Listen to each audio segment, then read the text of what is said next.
नमस्कार मित्रांनो, युवराज अकॅडमी 24 या आपल्या एज्युकेशनल यूट्यूब चॅनल मी तुम्हा सर्वांचं स्वागत करतो। तर विद्यार्थी मित्रांनो, आज आपण आरोग्य सेवक व आरोग्य सेविका 2014मध्ये नांदेड जिल्हा परिषदेमध्ये जो काही लेखी परीक्षा झाली त्यामधले तांत्रिक प्रश्न आपण पाहणार आहोत। यापूर्वी आपण नागपूर, चंद्रपूर आणि परभणी व हिंगोली, सातारा, सांगली याच्या प्रश्नपत्रिका टाकल्या। त्या जर तुम्ही पाहिल्या नसेल तर युवराज अकॅडमी 24 या चॅनलवर जाऊन तुम्ही नक्की पहा। आगामी परीक्षेमध्ये नक्कीच तुम्हाला त्याचा फायदा होईल। तर चला विद्यार्थी मित्रांनो, व्हिडिओची सुरुवात करूया। पहा, रक्तदात्याचा रक्तगट बी असल्यास खालीलपैकी कोणते रक्तगट त्याच्याशी ग्राही जुळू शकणार नाही? तर पहा, एखाद्या व्यक्तीचा रक्तगट जर बी असेल तर त्याचं व्यक्त कोणाला जुळणार नाही असं या ठिकाणी प्रश्न विचारलेला आहे। तर पहा, या ठिकाणी ए आणि ओ यांना ते जुळणार नाही, कारण पहा या ठिकाणी बी म्हणजे या ठिकाणी सुद्धा बी, या ठिकाणी बी, या ठिकाणी बी, पुन्हा ए बी, इथं सुद्धा बी, म्हणजे ज्या ठिकाणी बी बी आहे त्या ठिकाणी त्याचं रक्तगट जुळणार। आणि ए रक्तगट जरी असला तरी पण हा ज्या ठिकाणी ए आहे त्या ठिकाणी ए रक्तगट जुळणार आणि ज्या ठिकाणी ए आणि ओ आहे त्या ठिकाणी ते जुळणार नाही। लक्षात ठेवा। पुढचा प्रश्न पहा, रक्तगटाचा शोध कार्ल लँडस्टीनर या शास्त्रज्ञाने लावलेला आहे। पुढचा प्रश्न पहा, खालीलपैकी कशाच्या संयोगाने पाणी तयार होते? तर हायड्रोजन आणि ऑक्सिजन यांच्या साहाय्याने पाणी तयार होते। हायड्रोजन आणि ऑक्सिजनच्या साहाय्याने पाणी तयार होते, त्यालाच H2O असे म्हणतात। H2O त्याला काय म्हणतात? H2O असे म्हणतात। लक्षात ठेवा। हायड्रोजन आणि ऑक्सिजन म्हणजे हायड्रोजनचे 2 आणि ऑक्सिजनचा 1 अणूपासून हायड्रोजन आणि ऑक्सिजन म्हणजे हायड्रोजनचे 2 आणि ऑक्सिजनचा 1 अणूपासून पाणी हे तयार होत असते। पाणी हे संयुग आहे। लक्षात ठेवा। पुढचा प्रश्न पहा, खालीलपैकी कोणत्या वायूस निष्क्रिय वायू अशी संज्ञा देण्यात येणार नाही? तर खालीलपैकी कुठला वायू ज्याला निष्क्रिय वायू म्हणून संज्ञा देण्यात येणार नाही? तर हेलियम, आर्गॉन आणि निऑन या वायूला निष्क्रिय वायू म्हणून संज्ञा देता येणार नाही। तर पहा, हायड्रोजन या वायूला निष्क्रिय वायू असे म्हणतात आणि हायड्रोजन हा वायू सर्वात हलका वायू असलेला वायू आहे। कुठला? हायड्रोजन। आणि आर्गॉन ह्या लाईटामध्ये असतो। लक्षात ठेवा। पुढचा प्रश्न पहा, दुधाचे दही तयार केले असता कोणते आम्ल तयार होते? तर दुधाचे दही केले असता लॅक्टिक आम्ल तयार होते। कुठले? दुधाचे दही केले असता लॅक्टिक आम्ल तयार होते, म्हणजे ऑप्शन नंबर 2 असणाऱ्या प्रश्नाचं उत्तर। आणि ज्यावेळेस मनुष्य पहा खूप श्रमाचे काम करतो किंवा कष्टाचे काम करतो त्यावेळेस त्याच्या शरीरामध्ये लॅक्टिक आम्ल तयार होते, त्यामुळे त्याला थकवा येत असतो। म्हणजे दह्यामध्ये आणि जे आपल्या शरीरामध्ये लॅक्टिक आम्ल तयार झाल्यामुळे थकवा तयार होतो। लक्षात ठेवा। पुढचा प्रश्न पहा, रक्तगटाचा शोध कोणत्या जीवरसायनशास्त्रज्ञाने लावला? तर रक्तगटाचा शोध हा कार्ल लँडस्टीनर या शास्त्रज्ञाने लावला आणि हा ऑस्ट्रेलिया देशाचा होता। लक्षात ठेवा। पुढचा प्रश्न पहा, कार्बोहायड्रेटचे अपघटन रिकाम जागामध्ये तर प्रथिनाचे मध्ये रूपांतर होते। तर पहा, कार्बोहायड्रेटचे विघटन म्हणजे ज्यावेळेस आपण जेवण करतो त्यानंतर त्याचं रूपांतर कशामध्ये होतं? तर कार्बोहायड्रेटचे रूपांतर ग्लुकोजमध्ये होतं, तर प्रथिनाचे रूपांतर हे अमिनो आम्लामध्ये होतं। लक्षात ठेवा। म्हणजे ज्यावेळेस आपण चर्वण करून जेवण करतो त्यावेळेस कार्बोहायड्रेटचे रूपांतर ग्लुकोजमध्ये आणि प्रथिनाचे रूपांतर हे अमिनो आम्लामध्ये होत असते। पुढचा प्रश्न पहा, लाख कोणता पदार्थ आहे? तर लाख हा वनस्पतीजन्य पदार्थ आहे। लाख हा वनस्पतीजन्य पदार्थ आहे। लक्षात ठेवा। लाख कुठला पदार्थ आहे? तर लाख हा वनस्पतीजन्य पदार्थ आहे। पुढचा प्रश्न पहा, 8 नंबरचा, खालीलपैकी कोणती बरोबरीची लक्षणे नाही? खालीलपैकी कोणती बेरीबेरीची लक्षणे, खालीलपैकी कुठली बेरीबेरीची लक्षणे आहे? बेरीबेरी हा ब जीवनसत्वाच्या अभावामुळे होणारा रोग आहे। कुठल्या? ब जीवनसत्वाच्या अभावामुळे बेरीबेरी हा रोग होता। तर बेरीबेरीची लक्षणे आपल्याला विचारले तर कुठलं लक्षण नाही असा प्रश्न विचारत पहा, भूक न लागणे हे बेरीबेरीचं लक्षण आहे, भावनिकदृष्ट्या अस्थिर होणे हे सुद्धा आहे, आणि मानसिक तणावात राहणे हे सुद्धा आहे। म्हणजे मात्र त्वचा कळवडणे हे नाही, कारण की त्वचा कळवडणे हे अजीवनसत्वाच्या अभावामुळे होणारा रोग आहे। पुढचा प्रश्न पहा, स्नायूच्या हालचालीसाठी खालीलपैकी काय आवश्यक असते? तर स्नायूच्या हालचालीसाठी पहा, मायोग्लोबिन आवश्यक असते। स्नायूच्या हालचालीसाठी मायोग्लोबिन हे आवश्यक असते, म्हणजे ऑप्शन नंबर 3 असणार या प्रश्नाचं उत्तर। पुढचा प्रश्न पहा, कॉपर क्लोराईडचे अपघटन केल्यास धातुरूप तांबे रिकाम जागावर जमा होते। तर कॉपर क्लोराईडचे अपघटन केले असता धातुरूप तांबे हे कॅथोडवर जमा होते। धातुरूप तांबे कुठे? कॅथोडवर जमा होते, म्हणजे ऑप्शन नंबर 3 असणार या प्रश्नाचं उत्तर। साबण तयार करण्याची प्रक्रिया खालीलपैकी काय बाहेर पडते? पहा, साबण तयार करत असताना खालीलपैकी म्हणजे साबण जी काय आपली अंगाला लावतो ती साबण तयार होत असताना खालीलपैकी कुठला घटक म्हणजे बाहेर पडत असतो? तर ग्लिसरीन हा घटक त्यामधून बाहेर पडत असतो। कुठला? ग्लिसरीन हा घटक बाहेर पडत असतो। पुढचा प्रश्न पहा, ऑप्टिकल फायबर तंत्रज्ञान कशाशी संबंधित आहे? तर ऑप्टिकल फायबर तंत्रज्ञान हे संदेशवहनाशी संबंधित आहे। कशाशी? संदेशवहनाशी संबंधित ऑप्टिकल फायबर हे तंत्रज्ञान आहे। पुढचा प्रश्न पहा, कृत्रिमरित्या तयार करण्यात आलेल्या पहिला धागा कोणता, तर कृत्रिमरित्या तयार करण्यात आलेला पहिला धागा आहे रेयॉन, हा कृत्रिमरित्या तयार करण्यात आलेला पहिला धागा आहे, हा IMP क्वेश्चन आहे. कुठला, रेयॉन हा धागा कृत्रिमरित्या तयार करण्यात आलेला पहिला धागा आहे. मानवाने सर्वप्रथम कुठल्या धातूचा वापर केला, तर तांबे या धातूचा मानवाने सर्वप्रथम वापर केलेला आहे. पुढचा प्रश्न पहा, भारताने विकसित केलेली टॅमीफ्लू ही कोणत्या रोगावरील लस आहे, तर भारताने विकसित केलेली टॅमीफ्लू ही बर्ड फ्लू या रोगावरील लस आहे. कुठल्या बर्ड फ्लू या रोगावरील लस आहे, तर बर्ड फ्लू कशामुळे होतो, तर H5N1 मुळे बर्ड फ्लू होत असते आणि स्वाईन फ्लू H1N1 मुळे स्वाईन फ्लू होतो. लक्षात ठेवा, कन्फ्यूज करू शकतात, त्यामुळे तुम्ही ठिकाणी तुम्हाला सांगितलेले. पुढचा प्रश्न पहा, खालीलपैकी वजनाने सर्वात हलका धातू कोणता, तर खालीलपैकी वजनाने सर्वात हलका धातू कुठला, तर लिथियम हा वजनाने सर्वात हलका धातू आहे. कुठला, लिथियम हा वजनाने सर्वात हलका धातू असून हायड्रोजन वायू हा वजनाने सर्वात हलका असणारा वायू आहे. पहा, धातू जर विचारलं तर लिथियम हा सर्वात हलका धातू आणि वायू जर विचारलं तर हायड्रोजन हा वायू सर्वात हलका वायू आहे. पुढचा प्रश्न पहा, खालीलपैकी कोणता रोग ड जीवनसत्वाच्या अभावामुळे होतो, तर मुळदूस हा रोग ड जीवनसत्वाच्या अभावामुळे होतो आणि हा छोट्या मुलामध्ये होत असतो. कुठला, मुळदूस हा रोग छोट्या मुलामध्ये होतो. आणि स्कर्वी हा रोग पहा, या ठिकाणी स्कर्वी दिले, स्कर्वी सी जीवनसत्वाच्या अभावामुळे, बेरी ब जीवनसत्वाच्या अभावामुळे, तर रात आंधळेपणा हा जीवनसत्वाच्या अभावामुळे होता. जीवनसत्वालाच रेटिनॉल जीवनसत्व सुद्धा म्हणतात. पुढचं पहा, खालीलपैकी कोणत्या वनस्पतीपासून क्विनाइन मिळते, तर पहा सिकोना या वनस्पतीपासून क्विनाइन मिळते. कुठल्या, शिकोना या वनस्पतीपासून क्विनाइन मिळते आणि क्विनाइन हे हिवतापावर उपयोगी ठरते. कशावर, हिवतापावर उपयोगी ठरणारे हे क्विनाइन औषध आहे. पुढचा प्रश्न पहा, या रोगावरील प्रतिबंधात्मक उपाय म्हणून BCGची लस दिली जाते, तर क्षयरोगावर प्रतिबंधात्मक उपाय म्हणून BCGची लस दिली जाते. कुठल्या, क्षयरोगावर. क्षयरोग म्हणजेच TB.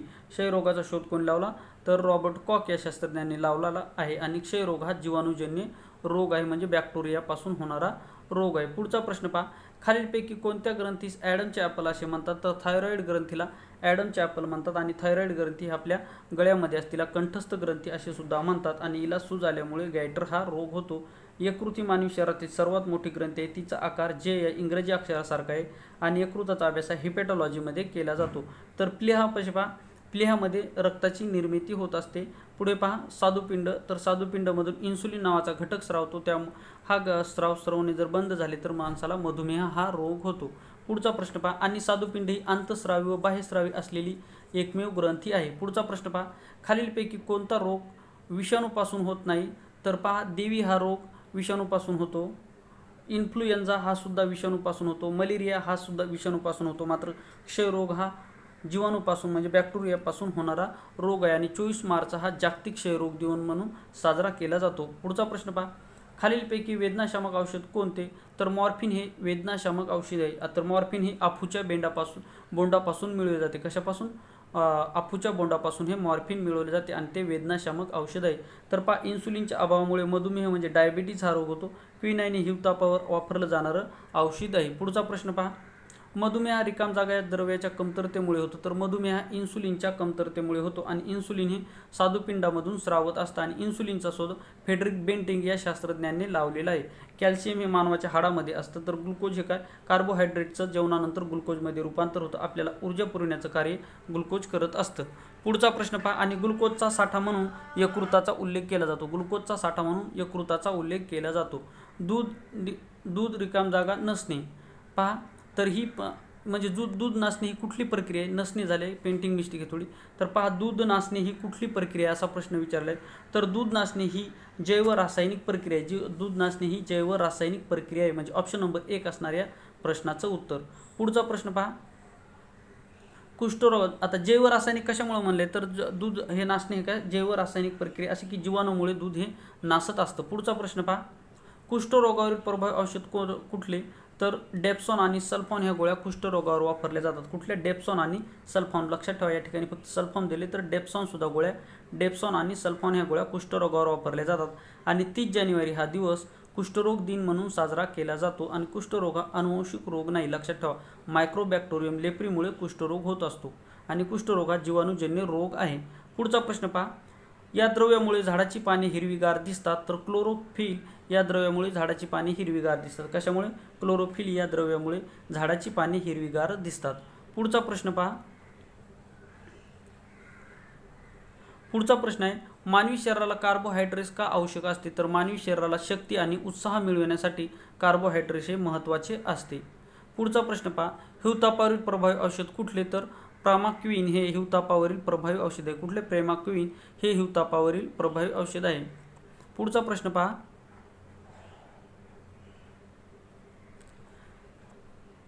ताप येणे व पोटावर पुरळ येणे ही कोणत्या रोगाची लक्षणे आहेत? तर ताप येणे व पोटावर पुरळ येणे ही हिवताप या रोगाची लक्षणे. कुठल्या? हिवताप या रोगाची लक्षणे आहेत. पुढचा प्रश्न पहा. खालीलपैकी कोणत्या रोगाचा प्रतिकार करते? तर खालीलपैकी कोण रोगाचा प्रतिकार करते असा प्रश्न आहे. खालीलपैकी कोण रोगाचा प्रतिकार करते? तर पांढऱ्या पेशी ह्या रोगाचा प्रतिकार करतात. पांढऱ्या पेशीला आपल्या रक्ताचे सैनिक असे म्हणतात आणि पांढऱ्या पेशीमध्ये केंद्रक असते आणि पांढऱ्या पेशी ह्या तांबड्या पेशीपेक्षा मोठ्या असतात आणि पांढऱ्या पेशीचा जीवनकाळ हा 2 ते 3 दिवसाचा असतो. किती? 2 ते 3 दिवसाचा पांढऱ्या पेशीचा जीवनकाळ असतो आणि 1 घनमिमी रक्तामध्ये ह्या 8000 ते 5000च्या दरम्यान पांढऱ्या पेशी असतात. महत्त्वाचा प्रश्न आहे. आणि पांढऱ्या पेशीची संख्या जास्त वाढल्यास मनुष्याला कर्करोग म्हणजे कॅन्सर हा रोग होत असतो. पुढचा प्रश्न पहा. पचन प्रक्रिया प्रामुख्याने रिकाम जागामध्ये होते. तर पचन प्रक्रिया प्रामुख्याने लहान आतड्यामध्ये होते. कुठे? लहान आतड्यामध्ये होते. तर अन्ननलिकेचा सर्वात लांब भाग म्हणून लहान आतड्याचा उल्लेख केला जातो. याची पहा, याचा व्यास हा मोठ्या आतड्यापेक्षा ह्याचा व्यास लहान असल्यामुळे याला लहान आतडे असे म्हणतात. पुढचा प्रश्न पहा. एकदा रक्तदान केल्यानंतर पुन्हा रक्तदान करण्यासाठी साधारणतः रिकाम जागा इतका कालावधी जाऊ देणे आवश्यक असते. तर पहा, एकदा रक्तदान केल्याच्या नंतर 3 महिन्याचा कालावधी जाऊ देणे आवश्यक असते. तर रक्तदान करण्याचं वजन हे 45च्या वरती असलं पाहिजे आणि रक्तदान हे एका वेळेस 300 मिमी एवढं रक्तदात्याकडून घेतलं जातं आणि रक्तदात्याला एड्स आणि हेपॅटायटिस बी व कावीळ हे आजार नसले पाहिजे. त्यावेळेस त्याचं रक्तदान घेऊ शकतो, म्हणजे तो रक्तदान करू शकतो आजार नसले तर. पुढचा प्रश्न पहा. माणसाच्या पेशीमध्ये किती गुणसूत्राच्या जोड्या असतात? तर माणसाच्या पेशीमध्ये गुणसूत्राच्या ह्या 23 जोडे असतात आणि जर संख्या विचारले तर 46 गुणसूत्राची संख्या असते. पुढचा प्रश्न पहा.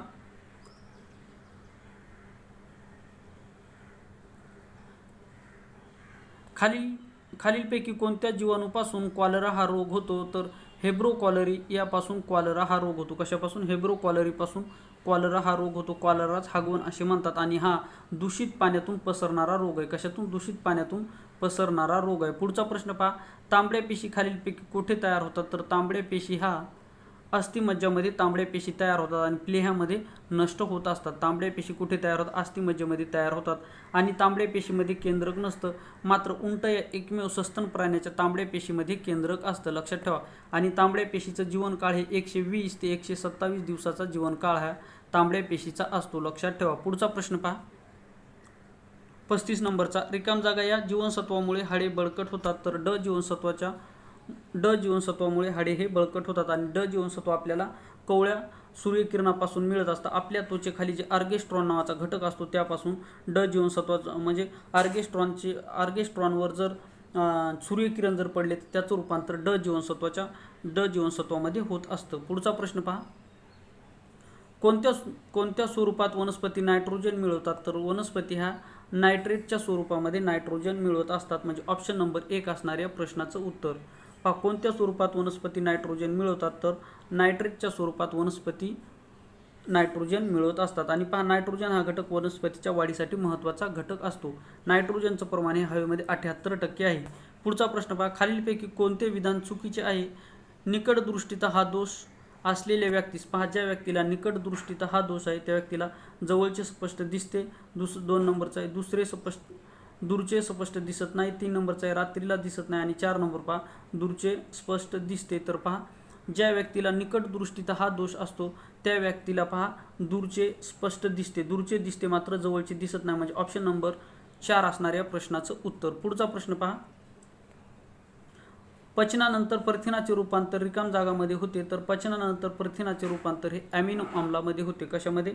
ॲमिनो आम्लामध्ये. पचनानंतर प्रथिनाचे रूपांतर ॲमिनो आम्लामध्ये होत असते आणि पचनानंतर कार्बोहायड्रेटचे रूपांतर जर विचारलं तर कार्बोहायड्रेटचे रूपांतर ग्लुकोजमध्ये होतं आणि प्रथिनाचे रूपांतर हे ॲमिनो आम्लामध्ये होतं. आणि माल्टोज हे पहा आपल्या लाळेमध्ये माल्टोज नावाचा घटक असतो.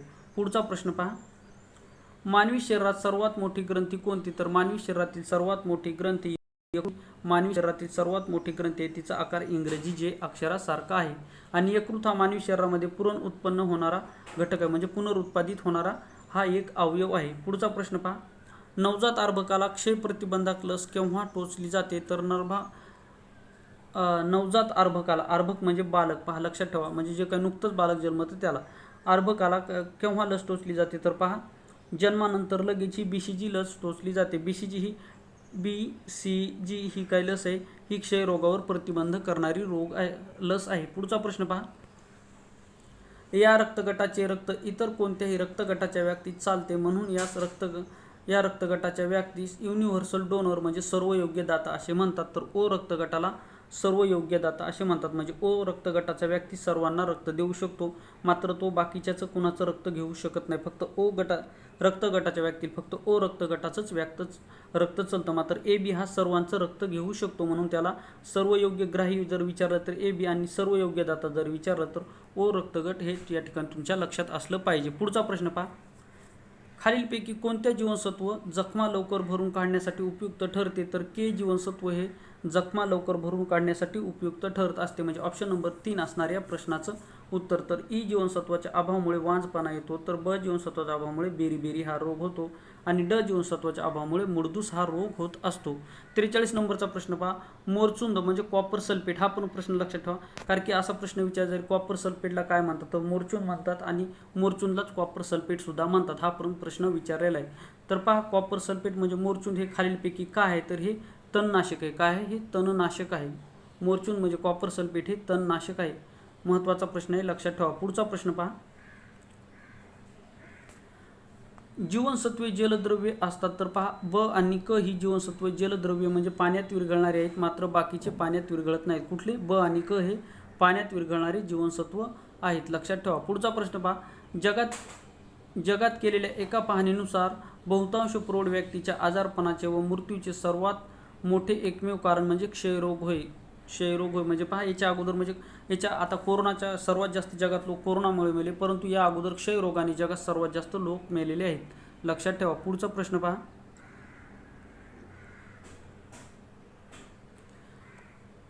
हिपॅटायटिस ई रिकाम जागामुळे होतो, तर हिपॅटायटिस ई हा HBV मुळे होतो. कशामुळे? HBV मुळे हिपॅटायटिस ई हा रोग होत असतो. पुढचा प्रश्न पहा, न्यूट्रोपेनिया रिकाम जागा या अभावामुळे होतो, तर न्यूट्रोपेनिया हा तांबेच्या अभावामुळे होतो. IMP क्वेश्चन आहे. न्यूट्रोपेनिया हा तांबेच्या अभावामुळे होणारा रोग आहे.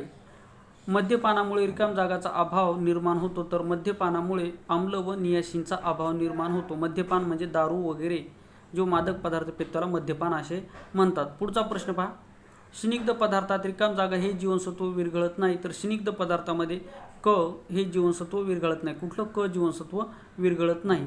पुढचा प्रश्न पहा, फुफ्फुसाचे रोग होण्यास रिकाम जागा कारणीभूत आहे, तर फुफ्फुसाचे रोग होण्यास नायट्रोजन ऑक्साईड हा वायू कारणीभूत आहे. कुठला? नायट्रोजन ऑक्साईड हा वायू फुफ्फुसाचे रोग होण्यास कारणीभूत आहे. IMP क्वेश्चन आहे. कुठला? नायट्रोजन ऑक्साईड हा वायू फुफ्फुसाचे रोग होण्यास कारणीभूत आहे. पुढचा प्रश्न पहा, हवेतील सल्फर डायऑक्साईडमुळे रिकाम जागा हा पाऊस पडतो, तर हवेतील सल्फर डायऑक्साईडमुळे आम्लजन्य पाऊस पडतो. कुठला? आम्लधर्मी पाऊस पडत असतो. कशामुळे? तर हवेतील सल्फर डायऑक्साईडमुळे आम्लजन्य पाऊस पडत असतो. पुढचा प्रश्न पहा, पेशीमधील रिकाम जागांना पेशीचे ऊर्जा केंद्र असे म्हणतात, तर पेशीमधील तंतुकणिकांना ऊर्जा केंद्र असे म्हणतात. पेशीमधील तंतुकणिकांना पेशीचे ऊर्जा केंद्र असे म्हणतात. पुढचा प्रश्न पहा, प्लाझ्मोडियम हा हिवतापाचा परजीवी असून त्याचे पोषण रिकाम जागा मार्फत होते, तर प्लाझ्मोडियम हा हिवतापाचा परजीवी असून त्याचे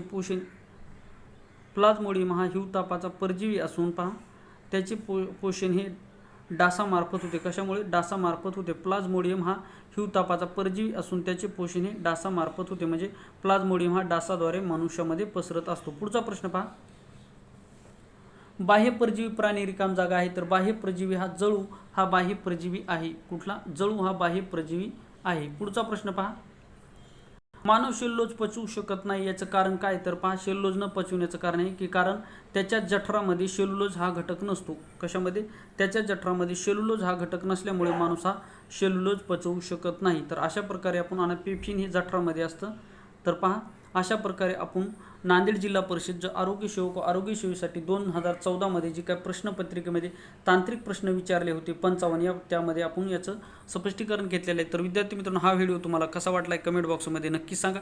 चॅनलवर नवीन असाल तर चॅनलला सबस्क्राईब करा आणि बाजूचं घंटीचं बेल आयकॉन त्याला सुद्धा प्रेस करा जेणेकरून अशा स्वरूपाचे नवनवीन व्हिडिओ तुम्हाला पाहावयास मिळतील. तर विद्यार्थी मित्रांनो या ठिकाणी आपण थांबूयात. पूर्ण व्हिडिओ पाहिल्याबद्दल थँक्यू, धन्यवाद.